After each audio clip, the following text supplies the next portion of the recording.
Hello and welcome. My name is Gert. Welcome to the SEO Leverage podcast. Today, I'm very pleased to welcome Ilana Wechsler here at the show. Welcome, Ilana. Thank you so much, Gert. It's such a pleasure to be here. I really appreciate you taking the time. You're coaching my team over at your site, teachtraffic.com. We are very savvy when it comes to SEO and Google ads, but don't ask me questions on Facebook ads, Instagram ads, or however all those platforms go together. This is really above my level. I really like Google and focus on Google and whatever works there, and I feel comfortable. So we really enjoy the training you have there, the coaching you put in there. And especially, I think what I want to highlight here is it changes the game once you have someone who has been doing this before for similar industries, focusing you on one particular thing. So at this stage, I really appreciate your ongoing help here. Oh, my pleasure. You didn't always teach traffic, did you? No. What's your background? Could you give our listeners a little bit of an idea what you did before that? Yes, I have a very unusual background, actually. It's funny, like life, what happens and what life throws at you. Prior to entering the traffic and the online marketing and entrepreneurial world, I honestly never dreamed I would be here. I used to work in the corporate world for many, many years, in pretty much the finance world, the funds management world, as a data analyst, actually. And I'm not the usual story of somebody who hated their job and dreamed of starting their own business. Like, on the contrary, actually, I enjoyed my work. I didn't enjoy the corporate life, but I did some stints working at some really big, well-known companies, which were awful. But I worked at more sort of boutique style fund managers, and I actually loved my job and had every intention of staying. I probably worked in that industry for about, 5 to 10 years or something. I sort of took time off in between and stuff. And yes, and what happened was life kind of threw me a bit of a curveball, actually. And I had my first baby and realized that family and corporate life are kind of like oil and water, and they don't really mix. So I made the easy and difficult decision to leave corporate life, but not because I was unhappy with it, but merely because I didn't see a way of combining family commitments and time that I wanted to spend with my kids with working, and it wasn't possible. I went back to my job and they said, look, you can't really work part-time. And I used to work 7 till 7, and I kind of woke up one morning when my son was born. I'm like, hang on a minute, like, he wakes up at 7 and he goes to bed at 7. When exactly am I meant to see him? So yeah, like, that was my background, and I basically lived in a spreadsheet for about 10 years. Interesting. But I had an IT degree, and so I was sort of comfortable.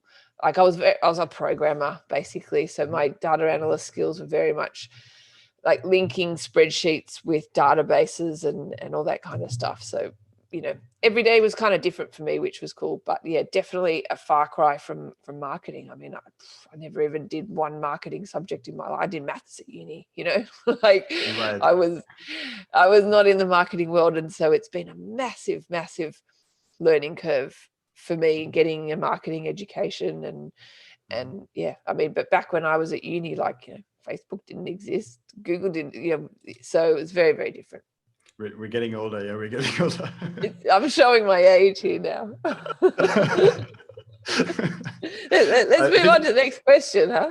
I think I can really relate to this. I'm a programmer, or taught programmer myself. I've been programming 20 years, which these days comes in handy because when we suggest something from an SEO perspective, I know this is not going to take longer than 2 hours. I know this is not something your programmer can tell you this is going to be done next month, because this month it doesn't fit anymore. So this comes in helpful and a little bit of a technical understanding, I think, especially when it comes to understanding how the platforms work or how an algorithm actually probably processes this information, I think is extremely helpful. I had a pleasure to meet you in person in March in Sydney, one of the last trips probably anybody ever made from Europe to Australia. I think these days you can't even send mail from Europe to Australia. The what is blocked apparently. I tried this the other day and it wasn't possible. You gave the best presentation there. And this is not only me saying this, I think there was like a consensus of the audience that your presentation was ranked like the best one. And the topic was traffic puzzle.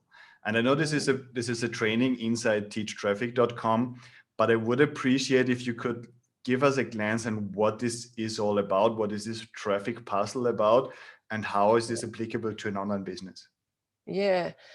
Well, thank you for the kind words. But so I've run a paid traffic agency for the last like 7 or 8 years.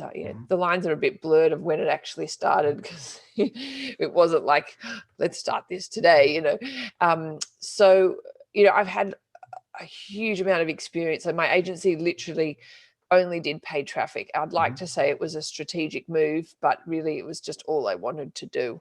I didn't want to do SEO. Sorry, Gert. I'll leave that to the experts. That's fine. You can send me those refers. Exactly.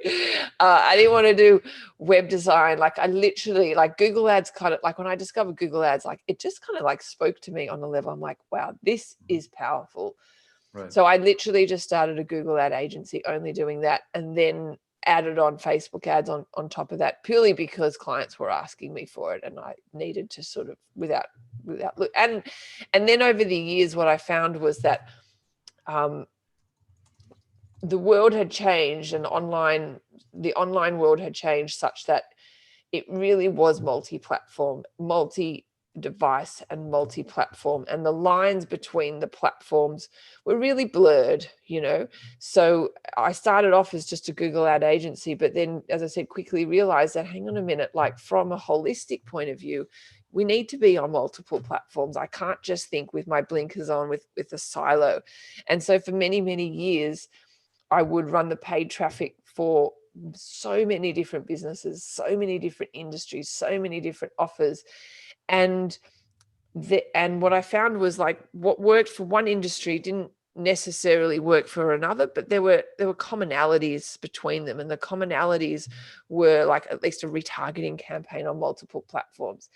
And I kind of lost count of like so many people who came to me of like they were only doing Facebook ads. They were spending $20,000 a month only doing Facebook ads, and literally not $1 or dime or whatever was being spent on Google.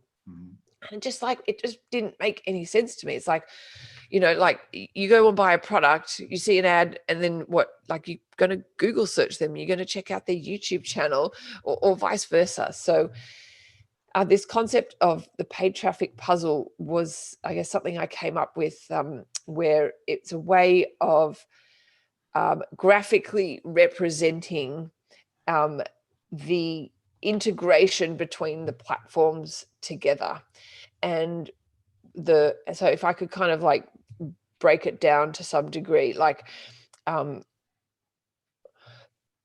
had a real moment when I was with my daughter one day where she, and I sort of explained this analogy in the presentation that you're talking about, where she sort of came to me and she said, Mummy, can we do a puzzle? And I said, sure, and she proceeds to hand me a bag of puzzle pieces, right? So I opened the bag, and lo and behold, there's just puzzle pieces in there, no picture, right?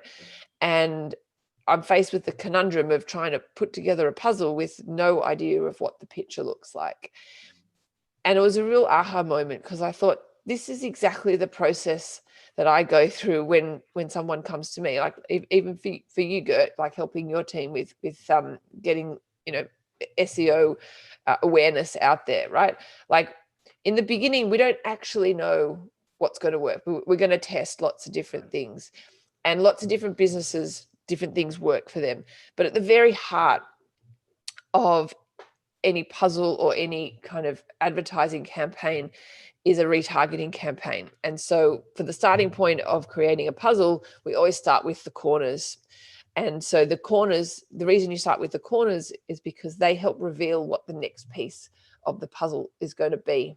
And then once you've got those additional pieces that attach to the corners, then you reveal the next piece. So how it relates to traffic is, if we take the four corners of a puzzle, it's the four corners of a retargeting campaign. So in one corner would be Google search, in another corner would be Google display, in the third corner would be YouTube, and in the fourth corner would be social, Facebook and Instagram. And I always would start with a retargeting campaign, but literally every type of business that came my way. That was like the commonality. That was like the one campaign where I could look like a hero for my clients, and then those retargeting campaigns would reveal what I was going to do next. Where was the market at that I could grow and scale one particular corner of a puzzle. And through an evolution of maybe 6 months or 12 months, the puzzle would reveal itself as to how it looks. And you might find the Google Display Network, you only do retargeting, right? And your entire quadrant over there is just retargeting. Or you might find that you go into colder traffic. It sort of really depends, and it's sort of, I guess, hard to explain without a visual, Absolutely. like I did in the presentation. But that's kind of like the crux of it. So I think this was a very generous summary already what this all is about. I remember the presentation. I remember this the corners and things like those, and this really resonated to me. I remember a client we had in the tourism niche a few years back where I saw they already got a very decent level of traffic, and I was like, why aren't you running retargeting traffic? You really expect people to first time to come to your site, they need to memorize your brand, they need to memorize your domain, they need to find you again at another moment when they really have their credit card ready or are not on their phone because they have to fill out like such a long form in order to purchase. And I think it was literally 1 week. We started the retargeting campaign. We're extremely simple, just one banner bringing people back. And this paid for our link building campaign, I think. So just, I'm sure. It was like really immediate. Once you have a decent level of traffic, I understand with sites with low traffic, there's a little bit of an entry barrier. You need to build up this audience. But I definitely see this working very well on multiple clients. We also do a Google ads for that. The retargeting is definitely adding to their revenue. It's not a revenue they would have had anyway because people are going to come back and memorize. It's adding to their revenue. It's adding to their conversions. So I really like this idea of having this as an entry point, get confidence in a paid channel, get to see this is really working. The algorithm, I understand, they're going to learn from this experience as well, who is then going to click back to this page, who is then going to really convert of those people to then compare those with others that might also be interested in. We've seen good success here as well with then platforms kicking in and really selecting those people out. What people forget, I think, and this is sort of business owners, is they forget that if someone didn't buy straight away, they think that they don't want the product. And the reality is that maybe life kind of just got in the way, and they moved on, and then they got distracted, and then they forgot. And I know that I can put my hand up and say I fall into that category all the time. I mean, I've got 3 kids now, right? Like my life is chaos. Okay. So if I don't buy something straight away, it doesn't mean that I don't want it. It just means, my kid probably fell over and crying, and then I've forgotten about it. And so I do need a bit of a prod. The other mistake that I also see people make is that as soon as someone becomes a lead on their database, they never show them an ad again. They rely 100% on email marketing. Right. And that's such a flawed mentality because we all know email open rates are not 100%. On average, I mean, you're doing well if you're getting 30 or 40%, right? Which means, well, what about the remaining 60, 70% of the people who are not opening your emails? So we will often run ads in conjunction with email marketing. And we find that also, I mean, that's a form of a retargeting campaign, obviously. And that works really, really well. So it's not just, I guess my point is, it's not just website traffic visitors to retarget to, it's also the people who have actually registered for lead magnets or opt-ins, and show them ads to sort of say, hey, here's what my bottom of funnel offer is, or whatever. That also is very, very powerful as well. I think you made a lot of great points here. We also tell clients, look, people take time. And even if you think, we tend to think that our product or service is something that once they discover us, they absolutely need it right now. And either they want it or not. I've got clients that have been following my content for 2 years before they take action, which makes it a little bit hard for us sometimes to really judge, is this campaign successful? It might be just that success is going to show 6 months later. When I asked them, how did you discover me? And they mentioned a webinar or a video I did like half a year earlier. And I said, I still remember this video and you gave some advice and this really worked for us. And I said, yeah, look, this video is from 2019, right? Is this really true? So you have been following this content, you have been on my mailing list, you have been consuming the videos or getting the PDFs we send out, or the SEO advice or the book, etc. All this time until finally whatever triggered them to then really take action is very often a different thing. We had this when we did lead generation for the fitness space, for gyms, for example. Sometimes the trigger was another gym opening next door. So they were listening to my podcast, they were listening to my reading my blog posts, they were consuming all this content about how to grow a gym with digital marketing. But it wasn't until a big chain of fitness chain opened up a gym next door that they said, look, now I need to talk to Gert, I need to get this marketing going finally, because this has been on my mind. But as you're saying, we get sidetracked, we get focusing on other things. I've got 2 kids myself, so I probably don't get to your level of chaos, but we have a pretty good level of chaos at home as well. You got a good level of chaos. I think 2 is a crowd, right? So, what, 3 is a party? 3 is probably, I don't know what, 3 is next level. I actually kind of have a theory on this. I know we're digressing, but you know, I do enjoy maths, and so like every child I feel that you add on is like to the power of, you know, so 1 child feels like 1, 2 is not like, you know, 1 + 1 is 2. It's like 2 to the power of 2. It feels like 4, and 3 is just 27. 3 to the power of 3. You know. Yeah. I imagine you probably can space them out so the first child is old enough to help with the last one. Maybe if that's the mistake that I did. I had 3 under 4.5, and I do not recommend anyone doing that. It shaved years off my life. Absolutely. Yeah, definitely it did. I didn't have gray hairs before I had. Yeah, no, exactly. Oh my God. Anyway, I think this is really great. We know things come across or pass our minds. We very often talk about the moment. This is why I like search so much, because you pick people up in the moment they're searching for something. Yeah. You're not just impacting them and hoping that something sticks or catches their attention. You're definitely targeting them when they search for something or they want an answer to something, which is why I really like SEO and especially search marketing. When it comes to content, obviously this first season of this podcast is very much focused on all kinds of content, and I think paid ads, if we want it or not, are a very big part of it. So what we see many clients initially do when they come to us and ask for help is they create content they think is interesting for their target audience. They then publish it on their site, and then after 1 or 2 months, sometimes after 2 weeks already, a frustration sets in, because they don't see it ranking, they don't find it on Google, they don't get more traffic, they don't get more leads, they don't make more sales, right? So what we from an SEO perspective try to do is do research ahead of time before they actually create the content, make the content in such a way that Google is going to like it based on what they want to rank now, meaning the words, the vocabulary, the depth, etc. of this piece of content. And then publish it, and then also make sure we promote it. So promotion for me has different ways. On the SEO side of things, it's usually link building, meaning we actively reach out to bloggers, say, look, this is such a great content. Is there a chance you could link to it? You could get visibility to this piece of content to your audience. So Google can pick up that this is not something someone published and there's no feedback out there, but Google can see that other people in this niche think this is valuable, and they are going to place a link to this. But this also has a social component. So what my clients usually do is they publish this on Facebook and then start praying, right?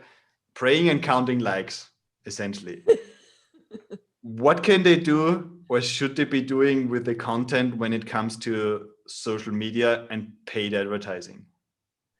Yeah, it's a good question. I'm a big fan of promoting content on social personally, and We there's a few things you can do. Like, we will often create like dedicated posts about that piece of content, but it's one of those things that, like, this is, I guess, where copywriting really comes in. It's such a war of attention on social. And so if you think about it, like, at the end of the day, like, your worst enemy is somebody's thumb just scrolling past on their phone on social, right? So you've got to think of what's going to make their thumb stop for that split second as before they whiz past your post. So often we will create what's called a dark post to split test the copy for the content and see which copy works better, and then publish that post that works better. Also, I use the analogy of blackjack, right? So bear with me for a second. So say you've got 10 pieces of content, right? Typically, let's say you've got $100 to spend to promote that content a month, right? And that's kind of your budget that you allocate to promoting content. The mistake that I see people make is they take that $100 and their 10 pieces of content and they go, great, we're going to spend $10 promoting each of these pieces of content, right? The point is that there's probably going to be one or two of those pieces of content that perform infinitely better than the rest of the 8. They just will, just based on, for some reason, it hits a nerve with people. They're more interested in that topic. So I personally am of the belief that, well, this is the philosophy that I've used in my agency and also teach traffic, is that we will take the 10 pieces of content and spend like $1 promoting like for a day, right? To see what, or maybe $2, whatever. I'm just using easy maths numbers, right? Spend $1 on each of the 10 pieces of content, see what the market decides as the best 2 pieces of content, and then spend $90 or $45 each just promoting those 2 pieces of content. So it's like blackjack, right? Where you spend a little bit of money to see the 2 cards, right? But you don't play every hand because that's just silly, right? You don't always have good hands. So you buy the hands to see the ones that you do have, then you go all in on. So it's the same for content. And once we find good content that the audience wants to hear, then we will just promote that evergreen, and it just becomes like a gift that keeps on giving.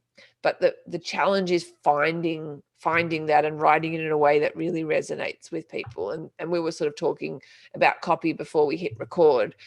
Copy on social is so important. I can't stress it enough. I mean, these days on Facebook with lookalike audiences and all that kind of stuff, the targeting is actually the easy part. The hard part is writing the copy in such a way that people will stop that scroll, and the image.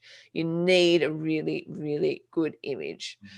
So those 2 elements need to be really, really in play, because people will they've got a microsecond attention span. They will just whiz past you if it's not interesting. So it's got to be written in a way that speaks to the conversation. I can't remember which famous marketer said this, but talk to the conversation that's already going in your market, in your audience's head. Like, nothing is truer. Who was it? It's probably every marketer out there saying this. Yeah, I know. I can't remember who it was. Someone famous said it, but it's really, really true. Absolutely. And you want them to think that, like, wow, Gert, he read my mind. Like, how did he know that I was thinking that, So that's sort of my philosophy on how we approach promoting content on social. And also, I would also say that to promote content in different forms, once again, we were also talking before we hit record that, like, some people like to read and they like to read blog posts versus other people like to watch. I'm personally somebody who I just don't have time to watch things because my life is so busy. I'd much prefer to skim read something and scan it. Whereas other people love watching videos, so you need to turn that content into multiple forms of media, because you can't assume that everyone wants to read or everyone wants to watch. They don't. And everyone is quite set in their ways of the way they consume their content. So I would also recommend doing that as well. But also, you know, like to listen, if you're promoting content and it's not going well, like stop trying to, I kind of use the analogy of putting lipstick on a pig. Like at the end of the day, they don't want it, you know, so listen to the market. Just accepting and moving forward, right? And moving forward, or dressing it up in a different way. Like maybe it's the way it's been dressed up, but don't keep putting money behind something if it's not resonating with your audience. And I've just done this for so long to know that when it works, like it works quickly, you know, like when something hits a nerve in the market, it works really quickly. It doesn't actually take that long, versus if it's not working, you kind of also know pretty quickly. Yeah, absolutely. I like that you mentioned copywriting, and I also like that the approach matches essentially our content marketing approach, where you say, okay, you can technically publish whatever you want right now on Facebook and put it out there. But you can also take a step back, do some research, run some ads, launch this at the end of the week, not at the beginning of the week, but you're going to launch it with a better idea about how it's going to work. Like we have people who spend hours writing a blog post because they know this is something that's extremely interesting. It's just not something Google wants to rank, right? So they spend hours on it. And then when it comes to what comes to copywriting is, at the end of a blog post, usually most people use WordPress, some use Squarespace, Shopify. You have a meta title and meta description field, right? So people are going to spend hours creating their content. They're really proud of the article and say, I should be somewhere. I need to head to the gym or something like this. Let's type in a meta title and meta description, right? This is what usually happens, right? Yeah. What we don't see is that it's this copy you type in quickly before heading to the team that's going to decide if someone is going to bother clicking on your result. Yeah. So it should be the other way around. You should write the entire article in 10 minutes, but then spend half an hour on this decisive piece of copy. And then also make sure you test this over time. We have seen sites doubling traffic just by finally focusing on these texts. And they didn't even get a ranking improvement. It just got higher click-through rates. So they were on a 0.5% click-through rate on average, and they suddenly had a 1.5, 2% click-through rate with the same rankings. We didn't do anything on the SEO, just to test the impact of what the copy really had here. So it's you have to do your research. As summarizing this, you need to do your research in order to come up with the best copy, because we just don't know before what's going to resonate. Is this fair to say? Yeah. Oh, 100%.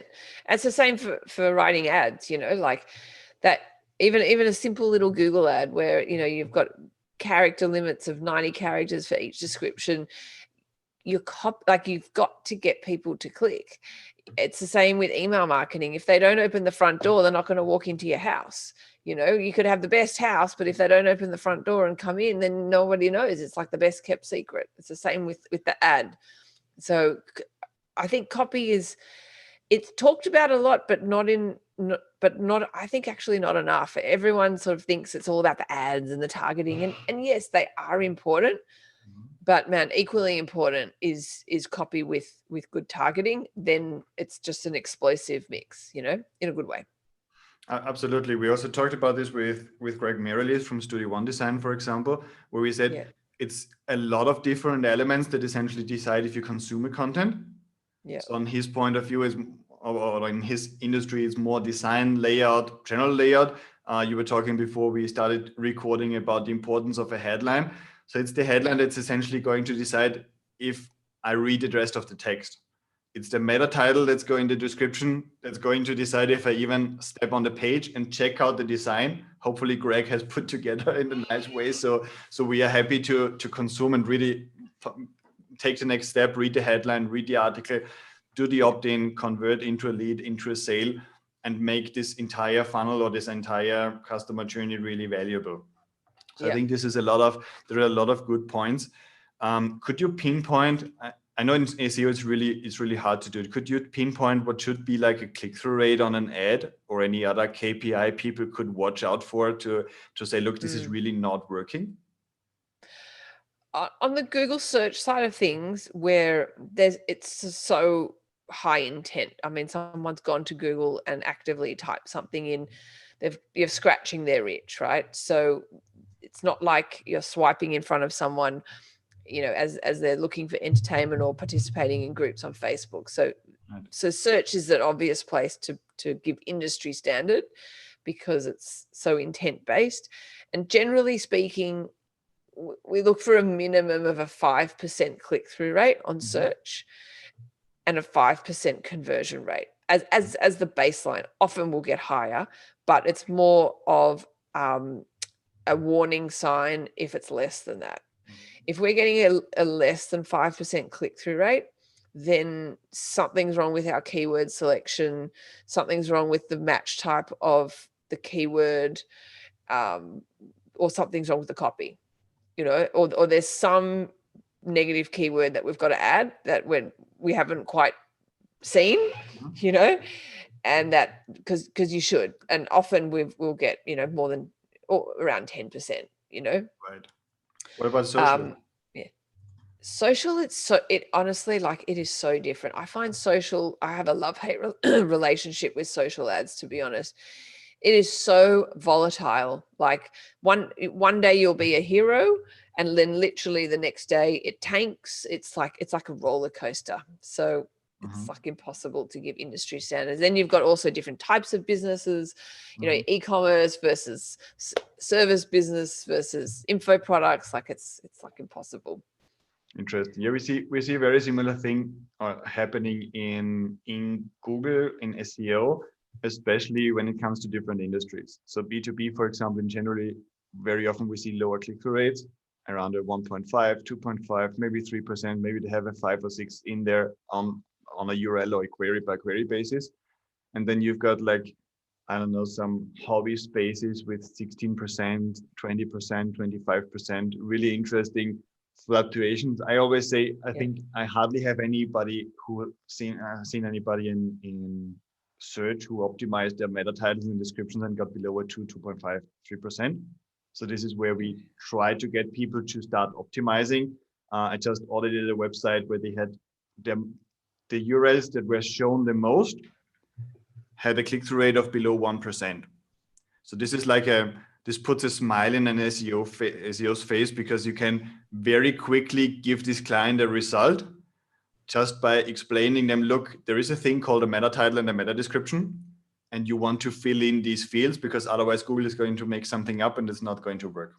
So we very often, this is something, a very big part of the site audits is a content audit where we just really ask Google Analytics and Search Console URL by URL what they think can give us in terms of data about their performance. And then you can quickly identify a lot of URLs that get a lot of impressions, because Google really likes the articles behind them.